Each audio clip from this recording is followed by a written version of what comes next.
नमस्कार प्रिय दर्शक बंधु मु अजय मिश्र स्वागत करुच्ची विधि विधान ओडिया चैनल पुणी एक नूतन अध्याय को।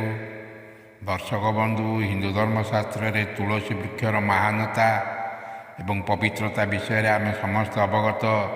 से तो एपरी कौन हिंदू परिवार नथिबो जार अगणार तुलसी चौराटीए नथिबो। तुलसी वृक्षर महात्मा एपरी भाव वर्णना करा जायछि, जार चेर ठारू आरंभ करी पत्र पर्यंत सबुकिछि पवित्र। एपरिकी तुलसी वृक्षर मूलर माटी मध्य पवित्र। जो कम घर यात्रा करुले तुलसी वृक्ष मूलर माटी टिके मुंडे चंदन टीपा कर धारण करी गले आमे समस्त कार्य सफलता पाई थाउ। प्रत्येक दिन स्नान पर तुलसी वृक्ष मूल जल अर्पण करने उचित। पुराण शास्त्र रे वर्णित अछि तुलसी देवी माँ लक्ष्मी वासस्थान।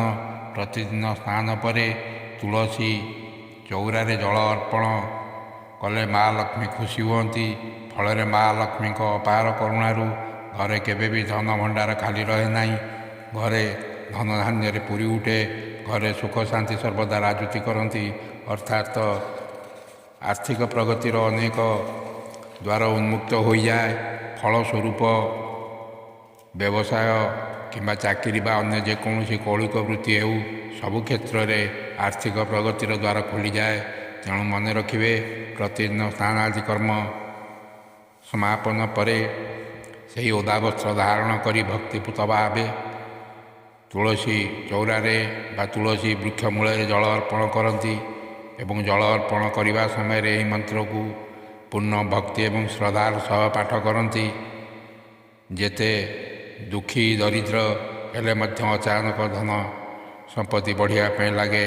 धन आसबार समस्त प्रतिबंधक हटि जाए। माँ लक्ष्मी आशीर्वाद बराबर रही है। मंत्रटी को मन रखु। मंत्रटी यहीपरी ओम सुभद्रा नमः, ओम सुभद्रा नमः, ओम सुभद्रा नमः।